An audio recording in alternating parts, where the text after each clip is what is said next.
ಪ್ರೀತಿಯ ವೀಕ್ಷಕ ಬಂಧುಗಳೇ, ಈ ದಿನದ ವಿಶೇಷ ಕಾರ್ಯಕ್ರಮಕ್ಕೆ ತಮಗೆಲ್ಲರಿಗೂ ಕೂಡ ಸ್ವಾಗತವನ್ನು ಹೇಳ್ತಾ, ಈ ದಿನ ನಾವು ಧನ್ವಂತರಿ ಜಯಂತಿಯ ಬಗ್ಗೆ ಕೆಲವು ಮಾಹಿತಿಗಳನ್ನು ನೋಡೋಣ.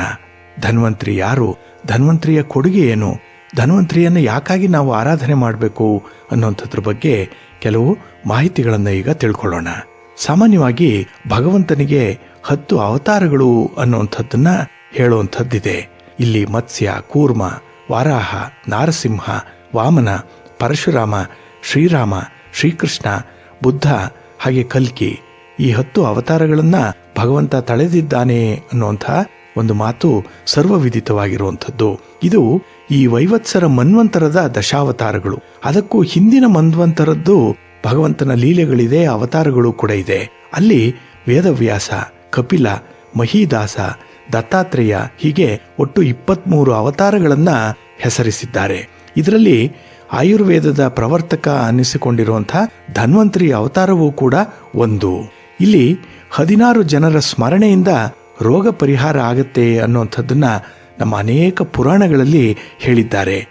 ಇಲ್ಲಿ ಧನ್ವಂತರಿರ್ ದಿವೋದಾಸಃ ಕಾಶಿ ರಾಜೋಶ್ವಿನಿ ಸುತೌ ನಕುಲಃ ಸಹದೇವೋರ್ಕಿಹಿ ಚವನೋ ಜನಕೋ ಬುಧಃ ಜಾಬಾಲೋ ಜಾಜಲಿಹಿ ಪೈಲಃ ಕರಥೋ ಅಗಸ್ತ್ಯ ಏವಚ ಏತೆ ವೇದಾಂಗ ವೇದಜ್ಞಃ ಷೋಡಶ ವ್ಯಾಧಿನಾಶಕಃ ಅಂತ ಹೇಳಿ ಈ 16 ಜನರನ್ನ ಪ್ರತಿನಿತ್ಯ ಸ್ಮರಣೆ ಮಾಡಿದ್ರೆ ರೋಗ ನಿವಾರಣೆಯಾಗತ್ತೆ ಅನ್ನುವಂಥ ಮಾತು ಪುರಾಣದಲ್ಲಿದೆ. ಇದರಲ್ಲಿ ಮೊದಲು ಇರುವಂಥದ್ದೇ ಧನ್ವಂತರಿ ಹೆಸರು ಮತ್ತೆ ದಿವೋದಾಸರ ಹೆಸರು. ಪುರಾಣಗಳಲ್ಲಿ ಬರುವಂತಹ ಧನ್ವಂತರಿ ಐತಿಹಾಸಿಕವಾಗಿ ಮತ್ತೊಮ್ಮೆ ಅವತಾರ ತಾಳಿದ್ದು ಆಯುರ್ವೇದದ ಇತಿಹಾಸದಲ್ಲಿ ಕಂಡುಬರುತ್ತೆ. ಇಲ್ಲಿ 2ನೇ ಬಾರಿಗೆ ಜನಿಸಿದಂತಹ ಧನ್ವಂತರಿ ಕಾಶಿ ರಾಜನಾದಂತಹ ದಿವೋದಾಸ.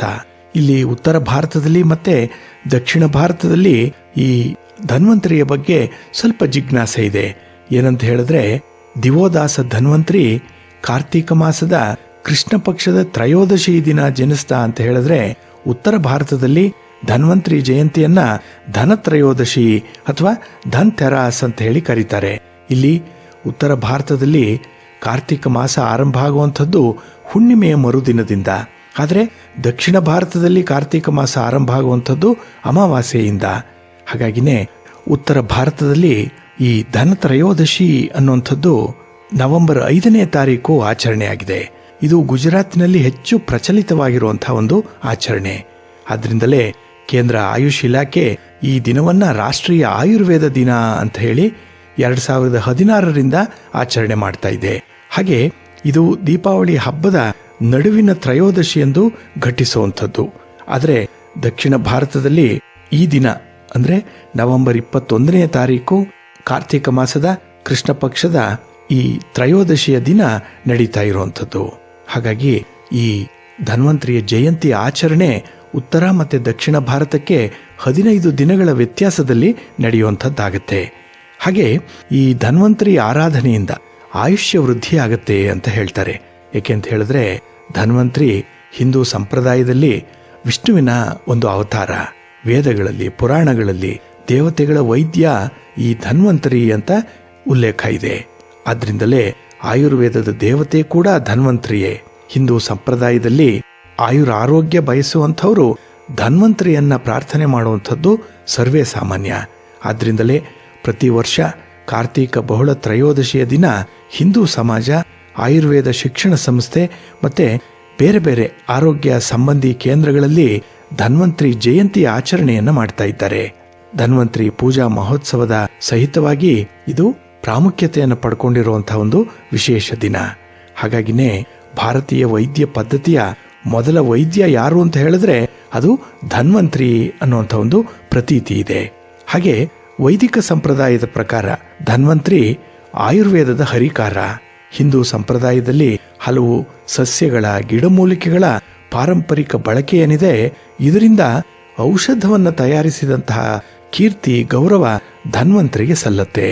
ಇನ್ನು ಸಮುದ್ರ ಮಥನದ ಕಾಲದಲ್ಲಿ ಸುರ, ಕೌಸ್ತುಭ, ಅಪ್ಸರ, ಉಚ್ಚೈಶ್ರವ, ಕಲ್ಪವೃಕ್ಷ, ಕಾಮಧೇನು, ಐರಾವತ, ಪಾರಿಜಾತ, ಲಕ್ಷ್ಮಿ, ಆಲಾಹಲ, ಚಂದ್ರ, ಅಮೃತ ಹಾಗೆ ಧನ್ವಂತರಿ ಉದ್ಭವ ಆಯಿತು ಅನ್ನುವಂಥದ್ದನ್ನ ನಮ್ಮ ಪುರಾಣಗಳಲ್ಲಿ ಉಲ್ಲೇಖಿಸಲ್ಪಟ್ಟಿದೆ. ಹಾಗಾಗಿನೇ ಈ ಧನ್ವಂತರಿ ಸಮುದ್ರ ಮಥನದಲ್ಲಿ ಹುಟ್ಟಿದ್ದು, ಹಾಗೆ ವಿಷ್ಣುವಿನ ಅವತಾರಗಳಲ್ಲಿ ಒಂದು ಅನ್ನುವಂಥ ಒಂದು ಬಲವಾದ ನಂಬಿಕೆ ಇದೆ. ಆದ್ರಿಂದಲೇ ಕ್ಷೀರೋದ ಮಥನೋದೂತಂ ದಿವ್ಯ ಗಂಧಾನುಲೇಪಿತಂ ಸುಧಾ ಕಲಶಹಸ್ತಂ ತಂ ಒಂದೇ ಧನ್ವಂತರಿಂ ಹರಿಂ ಅನ್ನುವಂತಹ ಶ್ಲೋಕದಂತೆ ಕ್ಷೀರ ಸಮುದ್ರ ಮಥನ ಕಾಲದಲ್ಲಿ ದಿವ್ಯ ಗಂಧಾನುಲೇಪಿತನಾಗಿ ಅಮೃತ ಕಲಶವನ್ನು ಕೈಯಲ್ಲಿ ಹಿಡಿದುಕೊಂಡೇ ಮಹಾವಿಷ್ಣು ಧನ್ವಂತರಿಯಾಗಿ ಅವತರಿಸಿದ ಅನ್ನುವಂಥ ಉಲ್ಲೇಖ ಕೂಡ ಇದೆ. ಆದ್ರಿಂದಲೇ ದೇವತೆಗಳು ರಾಕ್ಷಸರ ಜೊತೆ ಹೋರಾಡುವಂತಹ ಸಂದರ್ಭದಲ್ಲಿ ಗುಣಪಡಿಸಲಾಗದಂತಹ ನೋವು ವ್ಯಾಧಿಗಳು ಉಂಟಾಯಿತು. ಅಂಥ ವ್ಯಾಧಿಗಳನ್ನು ಗುಣಪಡಿಸಲಿಕ್ಕಾಗಿ, ಅಂತಹ ವ್ಯಾಧಿಗಳಿಗೆ ತುತ್ತಾಗದಂತೆ ತಡೀಲಿಕ್ಕಾಗಿ ಮತ್ತೆ ನೋವನ್ನು ನಿವಾರಣೆ ಮಾಡಲಿಕ್ಕಾಗಿ ಸಾಕ್ಷಾತ್ ವಿಷ್ಣುವೇ ಧನ್ವಂತರಿಯ ರೂಪಧಾರಿಯಾಗಿ ಬಂದು ರೋಗಗಳನ್ನ ಗುಣಪಡಿಸಿದ ಅನ್ನುವಂಥ ಒಂದು ನಂಬಿಕೆ ಕೂಡ ಇದೆ. ಹಾಗಾಗಿಯೇ ವೈದ್ಯಕೀಯ ಕ್ಷೇತ್ರದಲ್ಲಿ ಧನು ಏವ ಅಂತಹ ಅರಿ ಅಂತ ಹೇಳ್ತಾರೆ. ಇದೇ ಧನ್ವಂತರಿ. ಧನ್ವಂತರಿ ಅಂತ ಹೇಳಿದ್ರೆ ಈಗಿನ ಸರ್ಜನ್ ಅನ್ನುವಂಥ ಒಂದು ಸಮಾನಾರ್ಥಕ ಅರ್ಥದಲ್ಲಿ ಬಳಸ್ಕೊಳ್ಬಹುದು. ಇಲ್ಲಿ ಧನ್ವಂ ಈಯರ್ತಿ ಗತ್ಪಥೀತಿ ಧನ್ವಂತರಿ ಅಂತ ಕೂಡ ಹೇಳ್ತಾರೆ. ಅಂದ್ರೆ ಭಾರತೀಯ ವೈದ್ಯ ಪದ್ಧತಿಯಲ್ಲಿಯೂ ಕೂಡ ನಿಖರವಾಗಿ ಔಷಧ ಸಾಧ್ಯ ಹಾಗೆ ಶಸ್ತ್ರಸಾಧ್ಯ ರೋಗಗಳ ವಿವರಣೆ ಇದೆ. ಅವುಗಳಲ್ಲಿ ಶಸ್ತ್ರಚಿಕಿತ್ಸಾ ಪಿತಾಮಹನಾಗಿ ಧನ್ವಂತರಿಯನ್ನು ಉಲ್ಲೇಖಿಸಿದ್ದಾರೆ.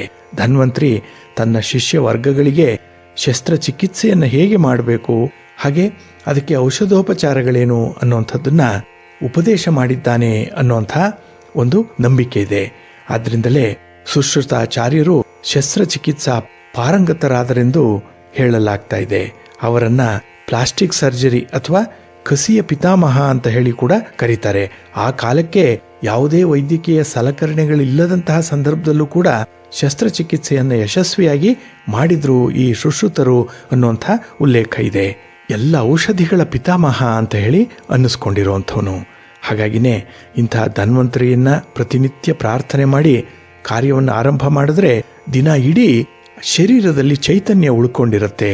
ಹಾಗೆ ಧನ್ವಂತರಿಯ ಸುಪ್ರಭಾತವನ್ನ, ಧನ್ವಂತರಿ ಪ್ರಪತ್ತಿಯನ್ನ, ಧನ್ವಂತರಿ ಸ್ಮೃತಿಗಳಲ್ಲಿ ಧನ್ವಂತರಿ ದೇವರ ವಿಶೇಷತೆಯನ್ನ ಬಣ್ಣಿಸಿದ್ದಾರೆ. ಹಾಗಾಗಿನೇ ವಿಷ್ಣುವಿನ ಅವತಾರ ಅಂತಲೇ ಹೇಳಿ ಕರೆಯಲ್ಪಡುವಂತಹ ಧನ್ವಂತರಿಯನ್ನ ಸದಾಕಾಲ ಸ್ಮರಣೆ ಮಾಡ್ತಾ ಇದ್ರೆ ಯಾವುದೇ ರೋಗ ರುಜಿನಗಳು ಕೂಡ ಕಾಡೋದಿಲ್ಲ. ಹಾಗೆ ಧನ್ವಂತರಿ ನೀಡಿರುವಂತಹ ಔಷಧಗಳನ್ನ ಸಂದರ್ಭೋಚಿತವಾಗಿ ತೆಗೆದುಕೊಳ್ತಾ ಇದ್ರೆ ಎಲ್ಲ ಕಾಯಿಲೆಗಳು ಕೂಡ ಗುಣಮುಖವಾಗುತ್ತೆ ಅನ್ನುವಂಥ ಒಂದು ನಂಬಿಕೆ ಇದೆ. ಆದ್ರಿಂದಲೇ ಭಾರತೀಯ ಪದ್ಧತಿಯಲ್ಲಿ ಆಯುರ್ವೇದಕ್ಕೆ, ಆಯುರ್ವೇದ ವಿಜ್ಞಾನಕ್ಕೆ ವಿಶೇಷವಾದಂಥ ಒಂದು ಸ್ಥಾನ ಇದೆ. ಹಾಗೆ ಇನ್ನೊಂದು ಕಡೆ ಧನ್ವಂತರಿ ದಿವೋದಾಸ ಅನ್ನುವಂಥ ಕಾಶಿರಾಜ ಸಹ ಧನ್ವಂತರಿಯಾಗಿರ್ತಾನೆ. ಮಹರ್ಷಿ ಭಾರದ್ವಾಜರ ಶಿಷ್ಯ ಈ ಧನ್ವಂತರಿ ಅಂತ ಕೂಡ ಹೇಳ್ತಾರೆ. ಒಟ್ಟಿನಲ್ಲಿ ಆರೋಗ್ಯ ಪರಿಪಾಲಕನಾಗಿ ಸಕಲ ಚಿಕಿತ್ಸಾ ಸೂತ್ರವನ್ನ ನೀಡಿದಂತಹ ದೇವರೇ ಧನ್ವಂತರಿ ಅಂತ ಹೇಳಿ ಇಲ್ಲಿ ಪರಿಭಾವಿಸಬಹುದು. ಹಾಗಾಗಿ ಈ ಧನ್ವಂತರಿ ಜಯಂತಿಯ ಮಹೋತ್ಸವ ಏನಿದೆ, ಈ ದಿನ ಹೋಮ ಹವನಾದಿಗಳನ್ನ, ಪೂಜಾದಿಗಳನ್ನ ಕೈಗೊಳ್ಳುವಂಥ ವಿಶೇಷ ಸಂದರ್ಭಗಳು ಕೂಡ ಇದೆ. ಹಾಗಾಗಿ ಈ ದಿನದಂದು ಪ್ರಸಾದ ರೂಪವಾಗಿ ಸುಮಧುರ ಗಂಧದ ಸಪಾತ ಭಕ್ಷ್ಯವನ್ನು ಹೋಲುವಂತಹ ತಿನಿಸನ್ನ ನೈವೇದ್ಯ ಮಾಡಿ ಭಕ್ಷಿಸುವಂಥದ್ದು ಕೂಡ ಇದೆ. ಹಾಗಾಗಿನೇ ಕಾಶಿರಾಜ ದಿವೋದಾಸ ಧನ್ವಂತರಿಯನ್ನ ಸುಶ್ರುತ, ಚರಕ, ಪರಾಶರ, ಔಪಧೇನವ, ಕ್ಷಾರಪಾಣಿ ಮೊದಲಾದಂತಹ ಆಯುರ್ವೇದಾಚಾರ್ಯರು ಗುರುಗಳು ಅಂತ ಹೇಳಿ ಪರಿಗಣಿಸಿದ್ದಾರೆ. ಹಾಗಾಗಿ ಈ ಎಲ್ಲರಿಗೂ ಕೂಡ ಧನ್ವಂತರಿಯೇ ಪ್ರಧಾನ ಗುರುಗಳಾಗಿದ್ರು. ಮುಖ್ಯವಾಗಿ ಸುಶ್ರುತರು ಧನ್ವಂತರಿಯ ಉಪದೇಶವನ್ನ ತಮ್ಮ ಗ್ರಂಥದಲ್ಲಿ ದಾಖಲಿಸಿದ್ದಾರೆ. ಆಯುರ್ವೇದ ಶಾಸ್ತ್ರಾಧ್ಯಯನ ಮಾಡುವಂಥವ್ರಿಗೆ ಭದ್ರ ಬುನಾದಿಯನ್ನ ಒದಗಿಸಿರುವಂಥದ್ದು ಈ ಸುಶ್ರುತರ ಗ್ರಂಥ. ಹಾಗೆ ಇದು ಪ್ರಶ್ನೋತ್ತರ ರೂಪದಲ್ಲಿ ಇರುವಂಥದ್ದು. ಇನ್ನು ಧನ್ವಂತರಿ ಕಲ್ಪೋಕ್ತ ಪೂಜೆ, ಪ್ರಸಾದ ಇವೆಲ್ಲ ಗರುಡ ಪುರಾಣದಲ್ಲಿ ಬರುವಂಥದ್ದು. ಧನ್ವಂತರಿಯ ವ್ರತಕತೆ ಕೂಡ ಇದೆ. ಈ ಧನ್ವಂತರಿ ವ್ರತ ಕಲ್ಪೋಕ್ತದಲ್ಲಿ ಧನ್ವಂತರಿ ಹೇಗೆ ಜನಿಸಿದ, ಧನ್ವಂತರಿ ಜಯಂತಿಯನ್ನ ಹೇಗೆ ಆಚರಿಸಬೇಕು, ಇದರ ಮಹತ್ವ ಏನು, ಎಂತಹ ಪ್ರಸಾದವನ್ನ ನೈವೇದ್ಯ ಮಾಡಬೇಕು ಅನ್ನುವಂಥದ್ರ ಬಗ್ಗೆ ತುಂಬಾ ವಿವರಣೆಗಳಿದೆ. ನೈವೇದ್ಯ ಮಾಡುವಂಥವರು 1 ಪಾಲು ಗೋಧಿ ಹಿಟ್ಟು, 2 ಪಾಲು ಹಾಲು, 4 ಪಾಲು ತುಪ್ಪ, 6 ಪಾಲು ಸಕ್ಕರೆ ಜೊತೆಗೆ ಕುಂಕುಮ ಕೇಸರ, ಏಲಕ್ಕಿ, ಲವಂಗ, ದ್ರಾಕ್ಷಿ, ಬಾದಾಮಿ ಇತ್ಯಾದಿಗಳನ್ನು ಹಾಕಿ ಪಾಕ. ಹಾಗಾಗಿ ಧನ್ವಂತ್ರಿಯನ್ನ ಶಸ್ತ್ರಚಿಕಿತ್ಸಕ ಅಂತ ಹೇಳಿ ಭಾಗವತದಲ್ಲಿ ಉಲ್ಲೇಖ ಮಾಡಿದ್ರೆ, ಹರಿವಂಶದಲ್ಲಿ ಧನ್ವಂತ್ರಿ ಅವತಾರ ತಾಳಿದ್ದ ಅನ್ನುವಂಥ ಉಲ್ಲೇಖ ಕೂಡ ಇದೆ. ಹಾಗಾಗಿ ಬಹಳ ಪ್ರಾಚೀನ ಕಾಲದಿಂದಲೇ ಶಲ್ಯತಂತ್ರ ಅನ್ನುವಂಥ ಒಂದು ವೈದ್ಯಕೀಯ ಪದ್ಧತಿ ನಮ್ಮ ಹಿರಿಯರಿಗೆ ಗೊತ್ತಿತ್ತು. ಅಂದರೆ ಶಲ್ಯತಂತ್ರ ಅಂತ ಹೇಳಿದ್ರೆ ಸರ್ಜರಿ ಅನ್ನುವಂಥದ್ದು. ಹಾಗಾಗಿ ಆ ಕಾಲದಲ್ಲೇ ಧನ್ವಂತ್ರಿಯ ಮಾರ್ಗದರ್ಶನದಲ್ಲಿ ಶಸ್ತ್ರಚಿಕಿತ್ಸೆ ಕೂಡ ನಡೀತಾ ಇತ್ತು ಅನ್ನುವಂಥ ಉಲ್ಲೇಖ ಇದೆ. ಹಾಗಾಗಿನೇ ಯಾರು ಉತ್ತಮ ಶಸ್ತ್ರಚಿಕಿತ್ಸಕರೋ ಅವರು ಧನ್ವಂತರಿ ಸ್ವರೂಪ ಅಂತ ಹೇಳೇ ಕರೆಯಲ್ಪಡ್ತಾ ಇದ್ರು. ಈಗಲೂ ಕೂಡ ಅದು ಇದೆ. ಯಾರು ಧನ್ವಂತರಿ ಅಂತ ಹೇಳಿದ್ರೆ ಅವನು ವೈದ್ಯಕೀಯ ಕ್ಷೇತ್ರದಲ್ಲಿ ಅತ್ಯುತ್ತಮವಾದಂಥ ವೈದ್ಯ ಅನ್ನುವಂಥ ಬಿರುದನ್ನು ಪಡ್ಕೊಂಡಿರುವಂಥವ್ರು. ಹಾಗೆ ಈ ವೇದದಲ್ಲಿ ಉಲ್ಲೇಖ ಆಗಿರುವಂಥ ದಿವೋದಾಸನ ಉಲ್ಲೇಖ ಏನಿದೆ, ಇದು ದಶರಥನ ಸಮಕಾಲೀನನಾಗಿದ್ದ ಅನ್ನುವಂಥ ಒಂದು ಐತಿಹ್ಯ ಇದೆ. ಹಾಗೆ ಪುರಾಣಗಳಲ್ಲಿ ದಿವೋದಾಸನ ಮುನ್ನವೇ ಧನ್ವಂತರಿಯ ಉಲ್ಲೇಖ ಕೂಡ ಇದೆ. ಇವೆಲ್ಲ ಅಭಿಪ್ರಾಯಗಳನ್ನ ನಾವು ಪರಿಗಣಿಸಿದ್ರೆ ಅಷ್ಟಾಂಗ ಯೋಗದ ಪ್ರವರ್ತಕ ಪುರಾಣದಲ್ಲಿ ಕಂಡುಬರುವಂಥದ್ದು ಅಮೃತ ಕಲಶವನ್ನು ತರುವಂತಹ ಧನ್ವಂತರಿ. ಇದು ನಡೆಯುವಂಥದ್ದು ಸಮುದ್ರ ಮಥನ ಕಾಲದಲ್ಲಿ. ಹೀಗಾಗಿನೇ ಅಬ್ಜ ಧನ್ವಂತರಿ ಅಂತ ಹೇಳಿ ಕರೆಯುವಂಥದ್ದು. ಇಲ್ಲಿ ಅಬ್ಜ ಅಂತ ಹೇಳಿದ್ರೆ ಸಮುದ್ರ ಅಥವಾ ನೀರು ಅನ್ನುವಂಥದ್ದು. ಇನ್ನು ಧನ್ವ ಅಂತ ಹೇಳಿದ್ರೆ ರೋಗ, ತರಿ ಅಂತ ಹೇಳಿದ್ರೆ ದಾಟಿಸುವಂಥವನು. ಹಾಗಾಗಿ ರೋಗ ನಿರ್ಮೂಲನ ಮಾಡುವಂಥವನೇ ಧನ್ವಂತರಿ ಅನ್ನುವಂಥ ಅರ್ಥದಲ್ಲಿ ಬಳಸ್ತಾ ಇದ್ದಾರೆ. ಹಾಗಾಗಿ ಪುರಾಣ ಕಾಲದ ಧನ್ವಂತರಿ ಈ ವೈದ್ಯಕೀಯ ವಿಭಾಗಗಳೇನಿದೆ ಈಗ ಅದನ್ನ ಆ ಕಾಲದಲ್ಲೇ ನಡೆಸ್ತಾ ಇದ್ರು ಅನ್ನುವಂಥ ಉಲ್ಲೇಖ ಇದೆ. ಇಲ್ಲಿ ಕಾಯ ಚಿಕಿತ್ಸಾ ಅಂದ್ರೆ ಮೆಡಿಸಿನ್, ಇದು ಕೌಮಾರ, ಇದು ಮಕ್ಕಳ ವಿಭಾಗ, ಪೀಡಿಯಾಟ್ರಿಷಿಯನ್ ಅನ್ನುವಂಥದ್ದು. ಇನ್ನು ಶಲ್ಯ ಅಂದ್ರೆ ಸರ್ಜರಿ, ಶಾಲಕ್ಯ ಅಂತ ಹೇಳಿದ್ರೆ ENT ವಿಭಾಗ, ಕಣ್ಣಿಗೆ ಸಂಬಂಧಪಟ್ಟಿದ್ದು, ನೇತ್ರಕ್ಕೆ ಸಂಬಂಧಪಟ್ಟಿರುವಂತಹ ರೋಗಗಳನ್ನು ಪರಿಹರಿಸುವಂಥದ್ದು. ಇನ್ನು ಅಗದ ಅಂತ ಹೇಳಿದ್ರೆ ವಿಷ ಚಿಕಿತ್ಸೆ. ಇನ್ನು ಭೂತವಿದ್ಯೆ ಅಂತ ಹೇಳಿದ್ರೆ ಮನೋರೋಗವನ್ನ ಹೋಗಲಾಡಿಸುವಂಥದ್ದು, ಮನಃಶಾಸ್ತ್ರ ಇದು. ಹಾಗೆ ರಸಾಯನ ಅಂತ ಹೇಳಿದ್ರೆ ಆರೋಗ್ಯವರ್ಧನ, ವಾಜೀಕರಣ ಅಂದರೆ ಸರಸ ಜೀವನದ ಉತ್ತೇಜನವನ್ನು ಮಾಡುವಂಥದ್ದು. ಹೀಗೆ ಅಷ್ಟಾಂಗ ಯೋಗವನ್ನ ಪ್ರವರ್ತಿಸಿದಂತಹ ಧನ್ವಂತರಿ ಅನ್ನುವಂಥದ್ದನ್ನ ಇಲ್ಲಿ ಉಲ್ಲೇಖಿಸಬಹುದು. ಹಾಗಾಗಿನೇ ಧನ್ವಂತರಿಯನ್ನ ಈ ದಿನ ಯಾರು ಸ್ಮರಣೆ ಮಾಡ್ತಾರೆ, ಯಾರು ಆರಾಧನೆ ಮಾಡ್ತಾರೆ, ಅವರಿಗೆ ಯಾವುದೇ ರೀತಿಯ ರೋಗಗಳು ಬರೋದಿಲ್ಲ, ಅಥವಾ ರೋಗಗಳಿದ್ರೂ ಕೂಡ ಅದರಿಂದ ಮುಕ್ತಿಯನ್ನು ಪಡ್ಕೊಳ್ತಾರೆ ಅನ್ನುವಂಥ ಒಂದು ಉಲ್ಲೇಖ ಕೂಡ ಇದೆ. ಹಾಗಾಗಿನೇ ಈ ದಿನ ಧನ್ವಂತರಿ ಮಹಾಮಂತ್ರವನ್ನ ಪಠಣ ಮಾಡುವಂಥದ್ದು ಬಹಳ ಮುಖ್ಯ. ಹಾಗಾಗಿ ಓಂ ನಮೋ ಭಗವತೆ ವಾಸುದೇವಾಯ ಧನ್ವಂತರಯೇ ಅಮೃತ ಕಲಶ ಹಸ್ತಾಯ ಸರ್ವಾಮಯ ವಿನಾಶಾಯ ತ್ರೈಲೋಕ್ಯನಾಥಾಯ ಶ್ರೀ ಮಹಾವಿಷ್ಣುವೇ ಸ್ವಾಹ ಅನ್ನುವಂಥ ಮಂತ್ರವನ್ನು ಹೇಳ್ಕೊಳ್ಬೇಕು. ಜೊತೆಗೆ ಓಂ ವಾಸುದೇವಾಯ ವಿದ್ಮಹೇ ಸುಧಾ ಹಸ್ತಾಯ ಧೀಮಹಿ ತನ್ನೋ ಧನ್ವಂತರಿ ಪ್ರಚೋದಯಾತ್ ಅನ್ನುವಂಥ ಗಾಯತ್ರಿ ಮಂತ್ರವನ್ನು ಹೇಳ್ಕೊಳ್ಬೇಕು. ಜೊತೆಗೆ ಓಂ ಧಂ ಧನ್ವಂತರಿಯೇ ನಮಃ ಓಂ ಅನ್ನುವಂಥ ತಾರಕ ಮಂತ್ರವನ್ನು ಕೂಡ ಹೇಳ್ಕೊಳ್ಳೋದ್ರಿಂದ ವಿಶೇಷ ಫಲಗಳು ಲಭಿಸುತ್ತೆ. ಹಾಗೆ ಕೆಲವರು ಬಹಳ ವಿಶೇಷವಾದಂತಹ ಒಂದು ಮಂತ್ರವನ್ನು ಕೂಡ ಪಠಣೆ ಮಾಡ್ತಾರೆ.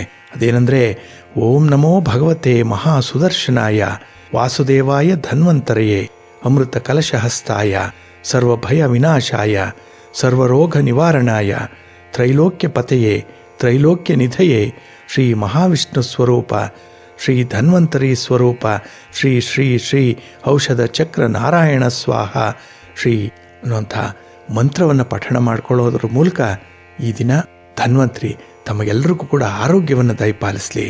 ಬಹಳ ಮುಖ್ಯವಾಗಿ ಬೇಕಾಗಿರುವಂಥದ್ದು ಆರೋಗ್ಯ ಭಾಗ್ಯ. ಹಾಗಾಗಿ ಸಮುದ್ರ ಮಥನ ಕಾಲದಿಂದಲೂ ಕೂಡ ಹಲವಾರು ಪುರಾಣಗಳಲ್ಲಿ ಉಲ್ಲೇಖಿಸಲ್ಪಟ್ಟಿರುವಂಥ ಈ ಧನ್ವಂತರಿಯನ್ನು ನಾವು ಕೂಡ ಸ್ಮರಣೆ ಮಾಡೋಣ. ಸ್ಮರಣೆ ಮಾತ್ರದಿಂದಲೇ ನಮ್ಮ ರೋಗ ರುಜಿನಗಳು ಮಾಯವಾಗಲಿ, ಅದಕ್ಕೆ ವಿಷ್ಣುವೇ ಸಾಕ್ಷಿ ಆಗಲಿ ಅಂತ ಹೇಳ್ತಾ ತಮಗೆಲ್ಲರಿಗೂ ಕೂಡ ಈ ದಿನದ ಧನ್ವಂತರಿ ಜಯಂತಿಯ ಶುಭಾಶಯಗಳನ್ನು